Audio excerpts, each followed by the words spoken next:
Diálogo directo. Pichincha Universal. Son las 17:28. Le pido a Jorge Oviedo que por favor conecte el audio de su computadora o de su teléfono para poder iniciar este diálogo de inmediato. No lo escuchamos.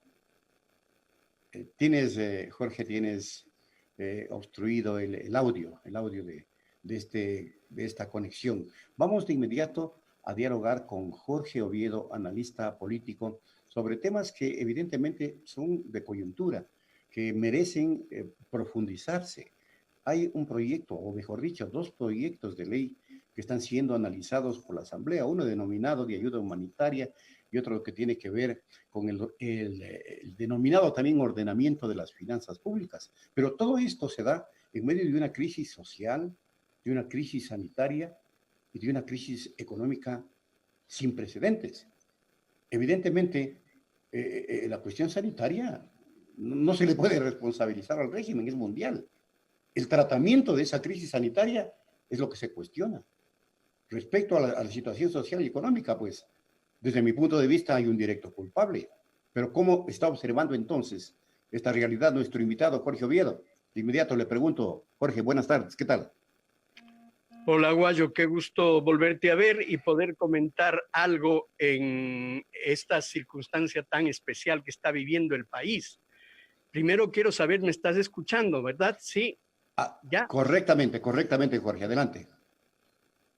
Los proyectos de ley enviados por el Ejecutivo a la Asamblea Nacional son, en el fondo, ¿no es cierto?, una forma acelerada de precipitar la crisis, porque no resuelven nada.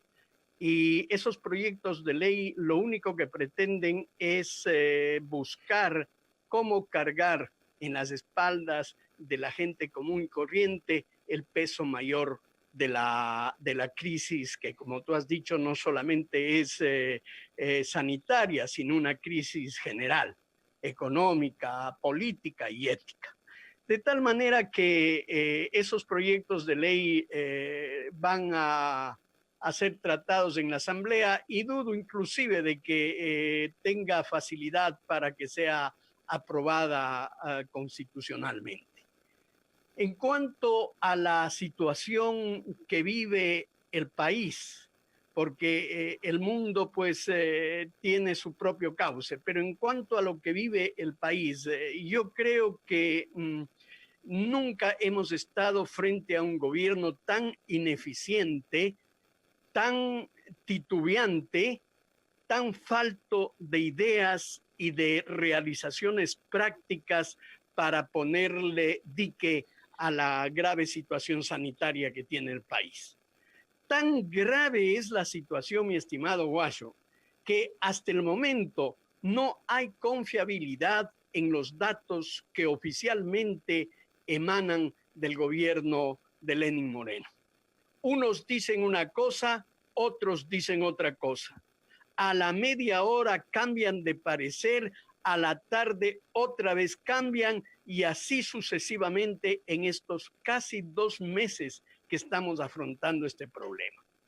De tal manera que yo considero que este país es una nave al garete, sin timonel, sin marineros que puedan llevar la nave a buen puerto, y con un pueblo desesperado al que le están obligando a permanecer en sus casas para evitar el estallido social. Ese es el problema de fondo.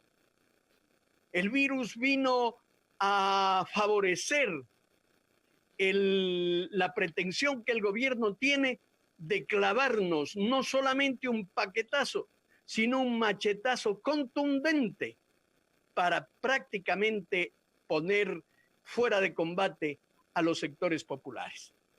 Para eso está sirviendo el virus. Si no, fíjate tú, ¿no es cierto?, cuáles son las advertencias o las noticias que este momento el ministro de Hidrocarburos, René Ortiz, está dando a conocer. Los activos principales del país están sobre el tapete. ¿Para qué? Para concesionarlos. Ahora hay una campaña bárbara para desprestigiar los proyectos que en el régimen anterior fueron, ¿no es cierto?, de envergadura, como el de Coca-Cola, para decir que están mal hechos, para decir que ha habido allí fraude, pero eso, este momento ya es extemporáneo. Este momento se tienen que afrontar las cosas que están agudizándose cada vez más y que no se le da una solución apropiada. Fíjate tú, por otra parte, ¿cómo puede ser posible que el gobierno, sin sensibilidad social, este momento haya priorizado el pago de la deuda externa con pretextos antes que darle un tratamiento urgente a las necesidades sanitarias inmediatas que tenía el país? Pueden existir excusas legales o razonamientos legales, pero lo ilegal y lo irracional es que los médicos no tengan este momento mascarillas para proteger su propia vida. ¿Cómo puede ser posible que se haga eso? Hubo una información, y me parece que es una información fidedigna, de que en cerca de 15 días en Guayaquil hubo más de 6.700 muertos. ¿Crees tú, Guayo, que ese no es un motivo para alarmarse inmensamente, para tener la precaución de que una cosa de esa magnitud puede convertir en un cementerio al país entero? Todo lo que se ha hecho hasta el momento se ha hecho a posteriori o después del impacto inicial del virus. Y lo que se dice que se está haciendo, no veo, ¿no es cierto?, que podamos comprobarlo en la práctica para tener un gramo de credibilidad de lo que el gobierno está queriendo hacer. Es como si no existiera sino la propaganda de que algo se quiere hacer. Lenín Moreno hace una cadena nacional y en esa cadena nacional se nos dice solamente aspiraciones. Estamos tratando de resolver. No hace ningún planteamiento objetivo, que es lo que el pueblo espera.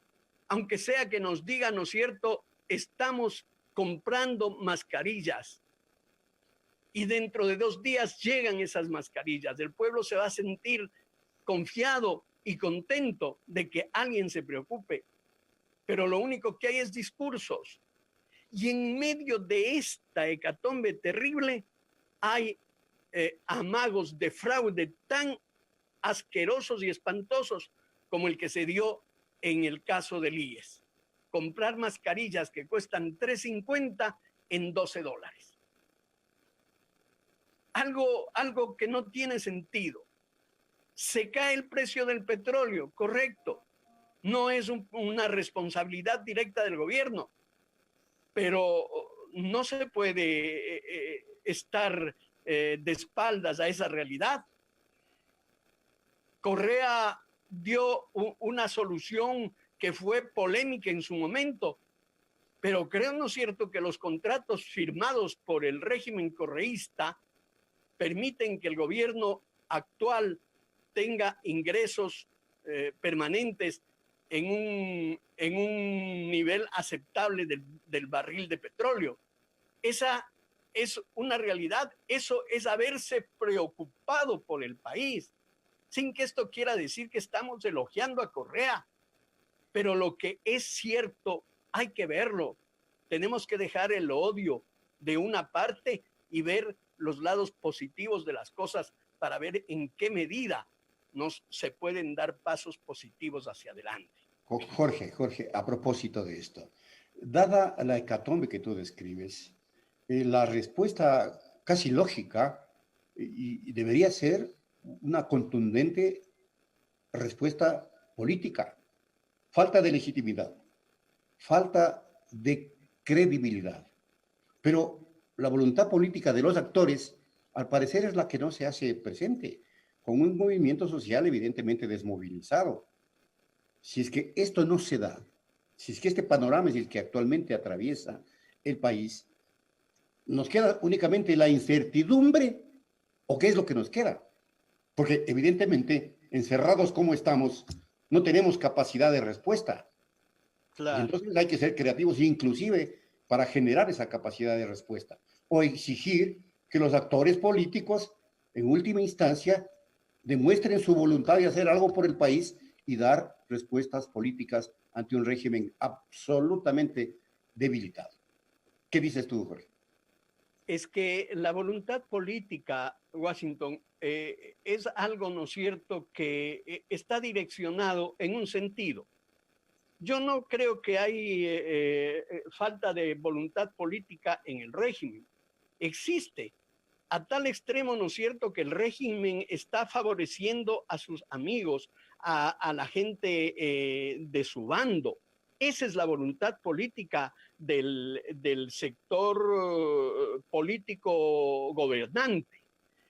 La voluntad política de los actores sociales. Déjame decirte que a mí no me admira mucho esto del aislamiento, porque en cierta forma, no materialmente, pero el movimiento popular ha estado aislado desde hace mucho tiempo. Se manifestó en octubre como un estallido, pero eso no es suficiente. La manifestación de los actores políticos que tienen que corregir a los dirigentes políticos tiene que ser permanente. Estamos frente a una coyuntura grave y todavía no despunta un líder que represente la voluntad popular. Con mucho respeto a los compañeros de la CONAIE, pero ellos siguen enfrascados, ¿no es cierto?, en una discusión inútil. ¿Apoyamos o no apoyamos a Correa? ¿Somos o no somos correístas? No, señor. Este es un momento en que hay que deponer posiciones. El movimiento popular,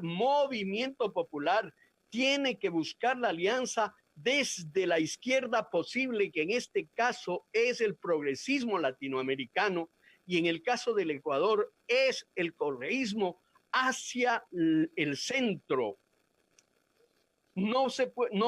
Ese movimiento no existe. Quizás el virus nos haga comprender la importancia de estar preparándonos constante y permanentemente, porque en cualquier momento el sistema colapsa. Ahora la crisis ha sido de carácter sanitario, pero óyeme, Guayo, la crisis económica está dentro de eso, porque un país como el Ecuador, que no puede vender su petróleo, o si lo vende lo tiene que vender perdiendo, es un país que está colapsado. El Ecuador está quebrado, no exportamos prácticamente nada. ¿De dónde adquirimos divisas? Sin embargo, los bancos han expatriado cerca de 50.000 millones de dólares. ¿Qué es esto? Es que hay derecho a indignarse, porque nosotros los ecuatorianos comunes y corrientes nos estamos muriendo de necesidad, y la plata que debe servir para reactivar la economía duerme el sueño de los justos en los paraísos fiscales. Eso no es correcto. Este país está mal.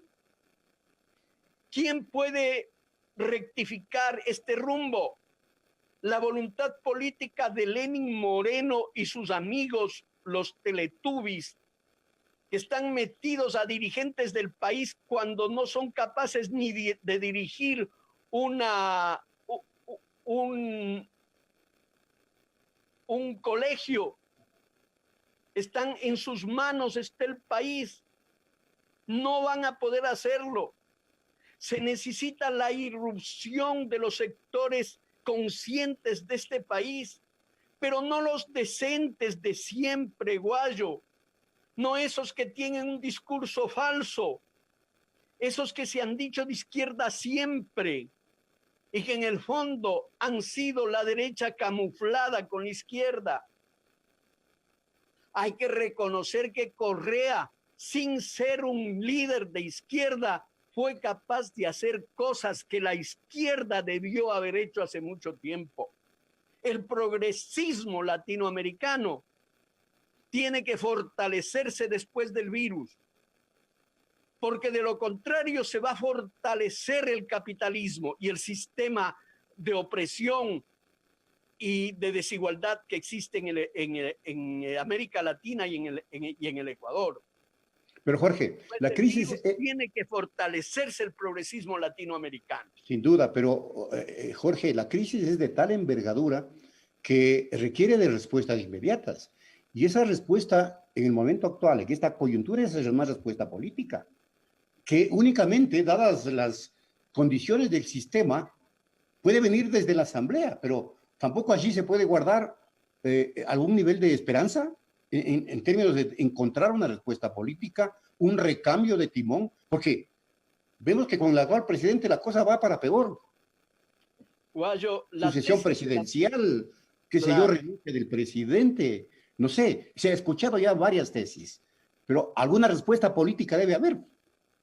Pero mira, Guayo, la tesis de la muerte cruzada. No precisamente eso, porque es una locura, realmente una locura.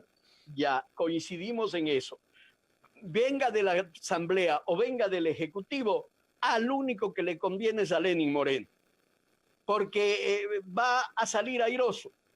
En ese sentido, a mí me parece que hay que ir consolidando en este año una posición que recoja las aspiraciones, ¿no es cierto?, políticas del progresismo latinoamericano. Si no se hace eso, en último momento será la derecha la que saque otra vez ventaja. Otra respuesta, este momento, ¿cuál podría ser? Que se conforme un gobierno más amplio, que amplio, refresque figuras políticas, que renuncie Moreno y asuma el vicepresidente. Pero no sé, que asuma esta pregunta como hipótesis. Que asuma el señor Otto, y que conforme un gabinete más amplio, de un amplio espectro, que permita sobrellevar con otro estilo, no sé si sea posible, lo que le resta al régimen de gobierno. Déjame decirte, es que la situación es desesperante. Es desesperada, pero déjame decirte que esa no es una solución que entra en los planes, ¿no es cierto?, de los intereses nacionales. Correcto. Otto es un delfín de la oligarquía guayaquileña. Sería darle el poder a la oligarquía guayaquileña y más poder, porque poder lo tiene. Sería darle, y mira tú, la oligarquía está demostrando tanta incapacidad como su peón, que es Lenin. La señora Viteri en Guayaquil no da pie con bola, hace barbaridades, dice peores cosas y no da ninguna solución a una ciudad que este momento comienza a ser una ciudad mártir en el Ecuador.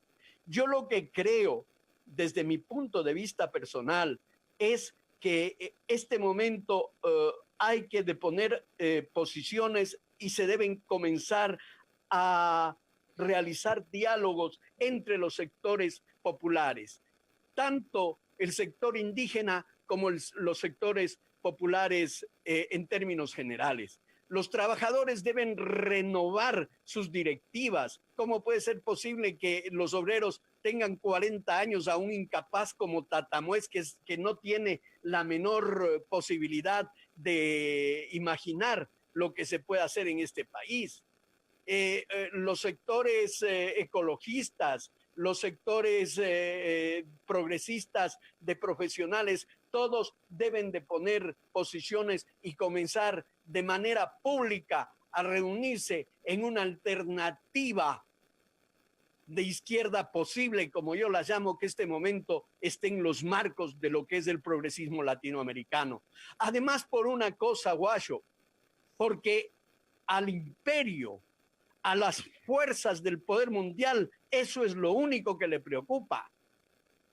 Y entonces no se puede no hacer lo que a ellos les conviene. El progresismo latinoamericano es la única tesis política que este momento puede prender en las masas. Pero mientras tanto, Jorge, el gobierno, Lenín Moreno y todos sus aliados de la derecha, sus aliados empresariales, los poderes fácticos, dejan destruyendo el país, se llevan el país en peso, aprovechando exactamente la situación de inmovilidad en la que estamos los ecuatorianos por la crisis sanitaria, sin respuestas políticas. Es que Mira por tú, ahí está la disyuntiva. mira tú, la izquierda tradicional, esa izquierda, ¿no es cierto?, radical, solía pensar que probablemente ese es el punto de partida de una nueva vida. Ujú. Pero yo estoy viendo que la historia nos está llevando allá, Guayo. Ahorita, ¿qué va a hacer el Ecuador para salir de aquí? Lo que va a hacer Lenín Moreno y lo que podría hacer el Otto y lo que podría hacer la oligarquía en este país es abrir las puertas a la deuda externa para salir. ¿Y eso qué significa? Eso significa, ¿no es cierto?, poner de rodillas a mis hijos, a mis nietos y a las generaciones futuras. Es decir, están hipotecando el Ecuador. Ahorita no queda más remedio que levantarnos de la postración que tenemos, pero para eso necesitamos consolidar la posición política de la izquierda posible, que es el progresismo latinoamericano. No hay un socialismo tipo cubano o tipo venezolano que pueda caber este momento en el Ecuador. Se ha envenenado mucho la mente de la gente en contra de eso, pero la tesis de un reformismo que este momento trate de levantar de la postración al Ecuador, esa es una tesis que prende y esa es la izquierda posible, como la he llamado, que podemos impulsar acá. Pero ¿qué va a pasar mañana cuando nos veamos frente al tema concreto de ganar unas elecciones, cuando la CONAIE vaya por un lado, los movimientos populares por otros, los trabajadores apoyando al centro político de este país y todos divididos? Que se divida la derecha, que la derecha no se una es lo que más nos conviene, pero los sectores populares, los que tenemos la responsabilidad de tomar las riendas en nuestras manos, debemos de poner actitudes y debemos comenzar a trabajar en este próximo año para poderlo derrotar contundentemente a este gobierno incapaz que representa a toda la clase política que por cerca de 200 años ha dominado el Ecuador. Eso es Estamos, lo que tenemos que hacer. ajá, ahora, estamos en el momento de avanzar estratégicamente, digo, términos cualitativos, capaz de ir armando y estructurando la propuesta que tú señalas, Jorge, porque si no Yo, eliminamos las taras que nos han venido dominando en el progresismo latinoamericano y ecuatoriano durante décadas, evidentemente no deja de ser una utopía lo que planteas. es que Guayo, el problema es que no hay otra alternativa. Créeme, no es momento para los superhéroes. La derecha tiene esa concepción. Ellos quieren hacer del Otto un superhéroe. Y nosotros en la izquierda no podemos caer en el mismo error. Un superhéroe de izquierda progresista no existe. Ujú. Tandazo, Correa, las figuras que despuntan en nuestro sector no son suficientes. Para eso se necesita un movimiento estructurado, un movimiento en el cual cada uno aporte con su capacidad, con sus conocimientos. Eso es una utopía, como tú dices, pero eso es lo que tenemos que comenzar a construir. Porque de lo contrario, como te digo, cuando llegue el momento de las definiciones electorales, todo el mundo dirá, no queda más remedio, vamos a aceptar a fulano de tal, porque no hay otro camino, no hay otra posibilidad. No, no es así. Así hemos actuado siempre con esa inmediatez o ese inmediatismo que nos lleva a cometer errores permanentemente. ¿Quién o Es quiénes van a hora. liderar eso, Jorge? ¿Quién o quiénes van a liderar esa propuesta? ¿O tenemos o tienen la responsabilidad de liderar lo que tú propones? Hace falta, Guayo, que nosotros, yo desde el pequeño núcleo ideológico en el cual me muevo, que es un sector de intelectuales de izquierda, he propuesto y les he dicho, pero es tanta la vanidad dentro de nuestro sector que no quieren hacer caso a alguien que no tiene arrastre electoral, pero que tiene muchas ideas que plantear y muchas cosas que decir en los momentos actuales. Nadie quiere hacerlo. Imagínate tú un conde como el dirigente socialista Enrique Ayala Mora no podrá jamás rebajarse a discutir tesis que vienen del fondo del pueblo y donde, ¿no es cierto? Por eso es que estamos en esas condiciones. Yo veo con mucha simpatía la figura de Augusto Tandazo, pero me parece que está cayendo en un legalismo que a la postre al pueblo le interesa poco. Este es un momento político. Pues un momento como en el 2006, cuando Correa sí comprendió de qué se trataba. Es un momento más que económico, es un momento político, pese al dramatismo de la economía. Pero la economía no puede ser sino una extensión de la política. La política tiene que hacerse en primer lugar y eso es lo que nosotros planteamos como una alternativa. Comenzar a discutir desde ahora la posibilidad de llegar consolidados al 2021 y en el 2021 dar una batalla electoral que realmente nos favorezca y nos dé resultados positivos para ver si es que a partir del 2021 comenzamos la renovación total de esta patria que está humillada y ofendida. Muchas gracias, Jorge. Interesantísimo diálogo que esperamos haya aportado para que la ciudadanía también oriente su futuro comportamiento social y su futuro comportamiento político. Jorge Oviedo estuvo aquí en la tercera emisión de Punto Noticias. Gracias, Jorge. Gracias a ti, Guayo. Muy amable por haberme invitado. 17:56 minutos. Hacemos una breve pausa y luego resumen informativo con Patricio Peralta. Ya volvemos. En Punto Noticias, la noticia vive.